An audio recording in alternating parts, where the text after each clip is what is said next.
Hi friends, welcome back to my channel. ಎಲ್ಲರೂ ಹೇಗಿದ್ದೀರಾ? ಎಲ್ಲ ಚೆನ್ನಾಗಿದ್ದೀರಾ? ಇವತ್ತು ಮಶ್ರೂಮ್ ಗ್ರೇವಿ ಮಾಡಿ ತೋರಿಸ್ತಾ ಇದ್ದೀನಿ. ತುಂಬ ರುಚಿಯಾಗಿರ್ತದೆ. ಚಪಾತಿಗೆ, ರೊಟ್ಟಿಗೆ, ಪೂರಿಗಂತೂ ತುಂಬ ಚೆನ್ನಾಗಿರ್ತದೆ. ನೀವು ಒಂದು ಸಲ ಟ್ರೈ ಮಾಡಿ ನೋಡಿ. ನಮ್ಮ ಮನೇಲಿ ನಾವು ಯಾವ ಥರ ಮಾಡ್ದೋ ಅಂತ ನಾನು ನಿಮ್ಮ ಹತ್ರ ಶೇರ್ ಮಾಡ್ಕೋತಾ ಇದ್ದೀನಿ. ಬನ್ನಿ, ಯಾವ ಥರ ಮಾಡಿದೆ ಅಂತ ನಿಮಗೆ ತೋರಿಸ್ತೀನಿ. ಹೊಸದಾಗಿ ನಮ್ಮ ಚಾನಲ್ ನೋಡ್ತಾ ಇದ್ದರೆ ದಯವಿಟ್ಟು ಸಬ್ಸ್ಕ್ರೈಬ್ ಮಾಡ್ಕೊಳ್ಳಿ, ಬೆಲ್ಲೈಕನ್ ಪ್ರೆಸ್ ಮಾಡಿ. ಪ್ಲೀಸ್ ನಮಗೆ ಸಪೋರ್ಟ್ ಮಾಡಿ. ಪೂರ್ತಿಯಾಗಿ ವಿಡಿಯೋ ನೋಡಿ, ಎಲ್ಲೂ ಸ್ಕಿಪ್ ಮಾಡಬೇಡಿ ಪ್ಲೀಸ್. ಸಬ್ಸ್ಕ್ರೈಬ್ ಮಾಡ್ಕೊಳ್ಳೋದಂತೂ ಮರಿಬೇಡಿ. Thank you. ಬನ್ನಿ, ಯಾವ ಥರ ಮಾಡೋದು ಅಂತ ನಾನು ತಿಳಿಸ್ತೀನಿ. ಇವತ್ತು ಒಂದು ಮಶ್ರೂಮ್ ಗ್ರೇವಿ ಮಾಡಿ ತೋರಿಸ್ತಾ ಇದ್ದೀನಿ ನೋಡಿ. ಇದು ಒಂದು ಪ್ಯಾಕೆಟ್ ಮಶ್ರೂಮ್ ತಗೊಂಡಿದ್ದೀನಿ. ನಮ್ಮನೇಲಿ ಯಾವ ಥರ ಮಾಡ್ತೀವಿ ಅಂತ ನಾನು ನಿಮ್ಮ ಹತ್ರ ಶೇರ್ ಮಾಡ್ಕೋತೀನಿ. ಸೂಪರ್ ಅಂದರೆ ಅಷ್ಟೇ ರುಚಿಯಾಗಿರ್ತದೆ. ನೀವು ಒಂದು ಸಲ ಟ್ರೈ ಮಾಡಿ ನೋಡಿ. ಇದು ಒಂಥರ ಹೊಸ್ದಾಗಿದೆ, ಬೇರೆ ಥರ ಇದೆ. ಇದು ಮಸಾಲೆ ಎಲ್ಲ ಮಾಡಿ ತೋರಿಸ್ತೀನಿ ನೋಡಿ ಯಾವ ಥರ ಅಂತ. ಇದು ಮೊದಲು ಕ್ಲೀನಾಗಿ ವಾಶ್ ಮಾಡಿ ಇಟ್ಕೋತೀನಿ. ತುಂಬ ಮಣ್ಣಿರುತ್ತೆ. 4-5 ಸಲ ಚೆನ್ನಾಗಿ ತೊಳಿಬೇಕು. ಇದನ್ನು ವಾಶ್ ಮಾಡಿ ಇಟ್ಟಿದ್ದೀನಿ.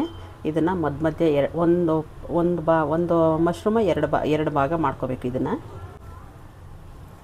ಇದು ದೊಡ್ಡದಾಗಿದೆ, ಸ್ವಲ್ಪ 3 ಭಾಗ ಮಾಡ್ತೀನಿ. ಇದನ್ನು ಇದು 2 ಭಾಗ ಸಾಕು. ಇದು ಸ್ವಲ್ಪ ಚಿಕ್ಕದಾಗಿದ್ದರೆ ಸ್ವಲ್ಪ 2 ಭಾಗ ಸಾಕು, ಸ್ವಲ್ಪ ದೊಡ್ಡದಾಗಿದ್ದರೆ 3 ಭಾಗ. ಏಕೆಂದರೆ ಬೇಯ್ತಾ ಇದು ಚಿಕ್ಕದಾಗೋಗುತ್ತೆ. ಅದಕ್ಕೆ 2 ಪೀಸ್ ಸಾಕು. ತಿನ್ನಬೇಕಾದ್ರೆ ಬಾಯಿಗೆ ಸಿಗಬೇಕಲ್ಲ. ಚಿಕ್ಕದಾಗೋದ್ರೆ ತಿನ್ನೋಕ್ಕೆ ಸಿಗೋದಿಲ್ಲ ಅದು ನೋಡಿ. ಒಂದು 2 ಪೀಸು, ದೊಡ್ಡದಾಗಿದ್ದರೆ 3 ಪೀಸ್ ನೋಡಿ. ಎಲ್ಲ ಕಟ್ ಮಾಡಿಟ್ಟಿದ್ದೀನಿ. ಇದಕ್ಕೆ 1 ಸ್ಪೂನಷ್ಟು ತುಪ್ಪ ಹಾಕೋತಾ ಇದ್ದೀನಿ. ತುಪ್ಪ ಕರಗಿದ್ಮೇಲೆ 1 ಸ್ಪೂನ್ ಕಡಲೆ ಹಿಟ್ಟು. ಇದು ಸ್ಟವ್ ಮೀಡಿಯಮ್ ಫ್ಲೇಮಲ್ಲಿ ಇಟ್ಕೋಬೇಕು.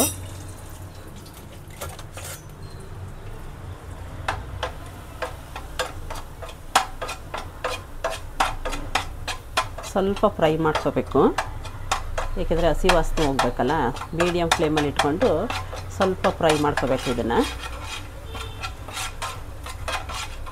ಸ್ವಲ್ಪ ನೀರು ಸೇರಿಸ್ತಾ ಇದ್ದೀನಿ.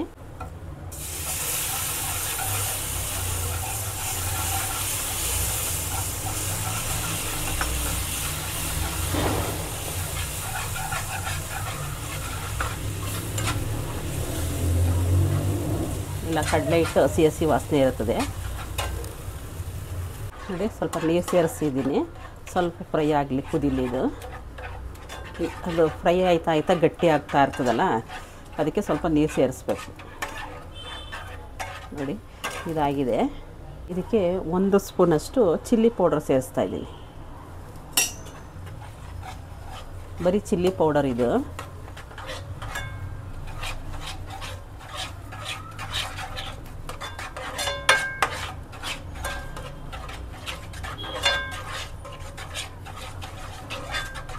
ಅದು ಕಡಲೆ ಹಿಟ್ಟು ಹಾಕ್ತೀವಲ್ಲ, ಗಟ್ಟಿ ಆಗ್ತಾ ಇರ್ತದೆ. ಸ್ವಲ್ಪ ನೀರು ಸೇರಿಸ್ಕೋಬೇಕು ಇದಕ್ಕೆ.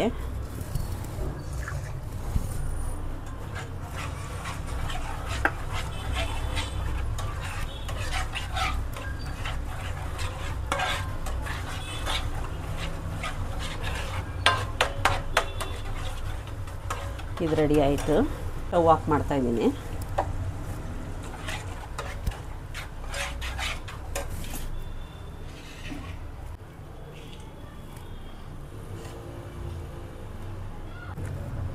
ಈಗ ಒಂದು ಪಾತ್ರೆ ಇಟ್ಟಿದ್ದೀನಲ್ಲ, ಇದಕ್ಕೆ ಮೊಸರು ಹಾಕೋತಾ ಇದ್ದೀನಿ.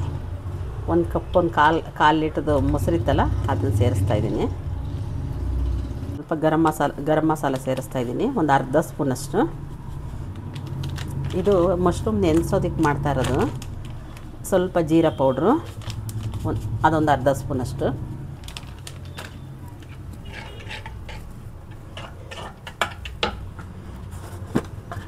ಒಂದು ಅರ್ಧ ಸ್ಪೂನು ಉಪ್ಪು, ಸ್ವಲ್ಪ ಅರಶಿನ ಸೇರಿಸ್ಬೇಕು ಇದಕ್ಕೆ, ಸ್ವಲ್ಪ ಕಲರ್ ಬರಲಿ ಅಂತ. ಒಂದು 1/4 ಸ್ಪೂನಷ್ಟು ಅರಶಿನ ಹಾಕೋತಾ ಇದ್ದೀನಿ. ಇದಿಷ್ಟು ಚೆನ್ನಾಗಿ ಮಿಕ್ಸ್ ಮಾಡ್ಕೋಬೇಕು.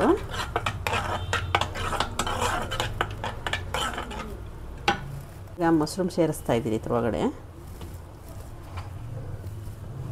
ಮಶ್ರೂಮಲ್ಲಿ ಮಣ್ಣಿರುತ್ತೆ, ಕ್ಲೀನಾಗಿ ತೊಳೆದು ಹಾಕೋಬೇಕು. ತುಂಬ ಈಸಿ. ಚಪಾತಿಗೆ ರೊಟ್ಟಿಗಂತೂ ತುಂಬ ಚೆನ್ನಾಗಿರ್ತದೆ ಇದು. ಅನ್ನಕ್ಕೂ ಚೆನ್ನಾಗಿರ್ತದೆ, ಸೂಪರಾಗಿರ್ತದೆ. ಇದನ್ನು ಒಂದು ಅರ್ಧ ಗಂಟೆ ನೆನೆಸಿಡ್ತೀನಿ ನೋಡಿ. ಒಂದು ಅರ್ಧ ಗಂಟೆ ನೆನೆಸಿಡ್ತೀನಿ ಇದನ್ನು. ಈಗ ಇದಕ್ಕೆ ಒಂದು ಈರುಳ್ಳಿ ಕಟ್ ಮಾಡಿಟ್ಕೋತಾ ಇದ್ದೀನಿ. ಚಿಕ್ಕದಾಗಿ ಕಟ್ ಮಾಡ್ಕೋಬೇಕು, ಗ್ರೇವಿ ಬೇಕಲ್ಲ, ಅದಕ್ಕೆ ಈರುಳ್ಳಿ ಕಟ್ ಮಾಡ್ತಾಯಿದ್ದೀನಿ ನೋಡಿ.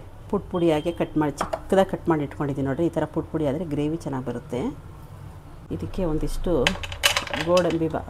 ಗೋಡಂಬಿ ಹಾಕೋತಾ ಇದ್ದೀನಿ. 2 ಟೊಮೊಟೊ ಸೇರಿಸ್ತೀನಿ. ಗ್ರೇವಿಗೆ.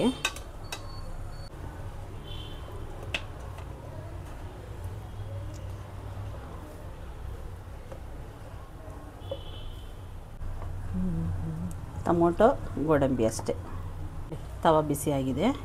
ಈಗ ಗ್ರೇವಿ ಮಾಡೋದಕ್ಕೆ ಒಂದು 3 ಸ್ಪೂನಷ್ಟು ಆಯಿಲ್ ಹಾಕೋತಾ ಇದ್ದೀನಿ. ಸ್ವಲ್ಪ ಒಂದು 1/4 ಸ್ಪೂನಷ್ಟು ಜೀರಿಗೆ ಸೇರಿಸ್ತಾ ಇದ್ದೀನಿ. ಈರುಳ್ಳಿ,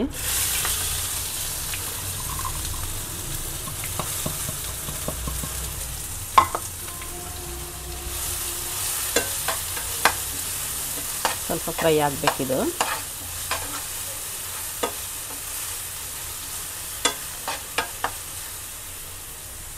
ಒಂದು ಸ್ಪೂನು ಶುಂಠಿ ಬೆಳ್ಳುಳ್ಳಿ ಪೇಸ್ಟ್ ಸೇರಿಸ್ತಾ ಇದ್ದೀನಿ.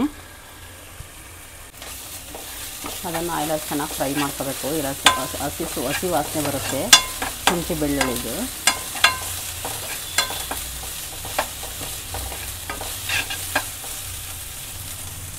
ಇದಕ್ಕೆ ಒಂದು ಅರ್ಧ ಸ್ಪೂನಷ್ಟು ಚಿಲ್ಲಿ ಪೌಡರು, ಅರ್ಧ ಸ್ಪೂನು ಗರಂ ಮಸಾಲ, ಅರ್ಧ ಸ್ಪೂನ್ ಜೀರಾ ಪೌಡರು,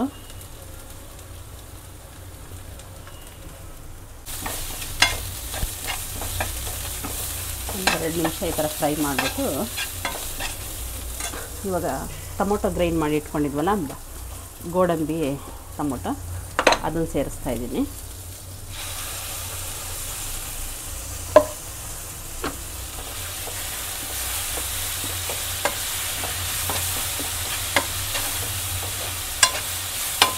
ಇದು ಒಂದು 5 ನಿಮಿಷ ಫ್ರೈ ಆಗಬೇಕಿದು.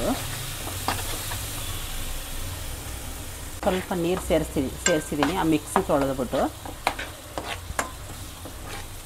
ಸ್ವಲ್ಪ ಆಯಿಲ್ ಬಿಡೋ ತನಕ ಫ್ರೈ ಮಾಡಬೇಕಿದನ್ನು. ಈ ಗ್ರೇವಿಗೆ ಎಷ್ಟು ಬೇಕೋ ಉಪ್ಪು, ರುಚಿಗೆ ತಕ್ಕಷ್ಟು ಉಪ್ಪು ಇದನ್ನು ಮುಚ್ಚಿಡ್ತಾ ಇದ್ದೀನಿ. ಒಂದು 5 ನಿಮಿಷ ಮುಚ್ಚಿಡಬೇಕು. ಆವಾಗ ಎಣ್ಣೆ ಸ್ವಲ್ಪ ಮೇಲೆ ಬರೋ ತನಕ ಫ್ರೈ ಆಗಬೇಕು. ಮೀಡಿಯಮ್ ಫ್ಲೇಮಲ್ಲೇ ಮಾಡಬೇಕು ಇದನ್ನು. ನೋಡಿ, ಓಪನ್ ಮಾಡ್ತಾ ಇದ್ದೀನಿ ನೋಡಿ, ಎಣ್ಣೆ ಎಲ್ಲ ಮೇಲೆ ಬಂದಿದೆ.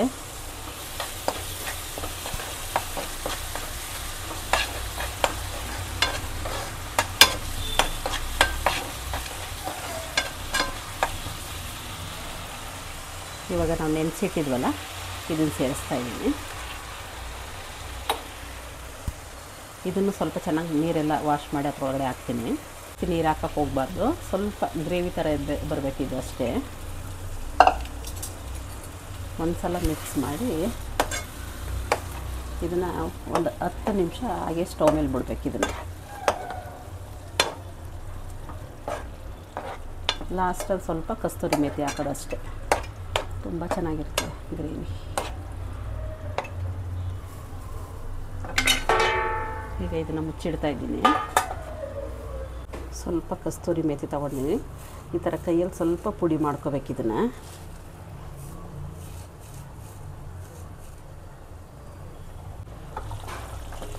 ಬೇಯ್ತಾ ಇದೆ.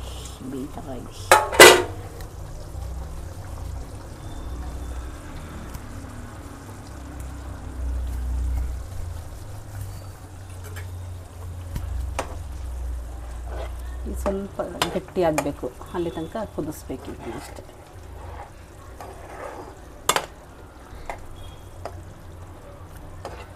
ಇನ್ನೊಂದು ಸ್ವಲ್ಪ ಬೇಯಬೇಕು, ಇನ್ನೊಂದು 5 ನಿಮಿಷ ಬೇಯಬೇಕು ಅದು.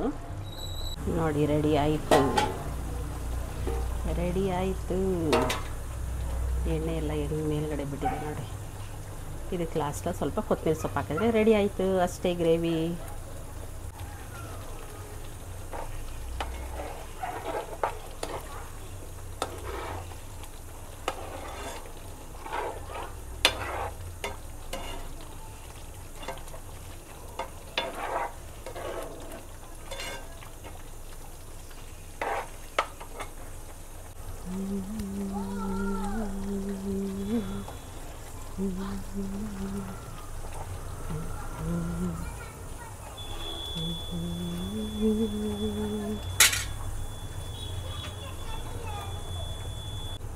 ನೋಡಿ ರೆಡಿ ಆಯಿತು.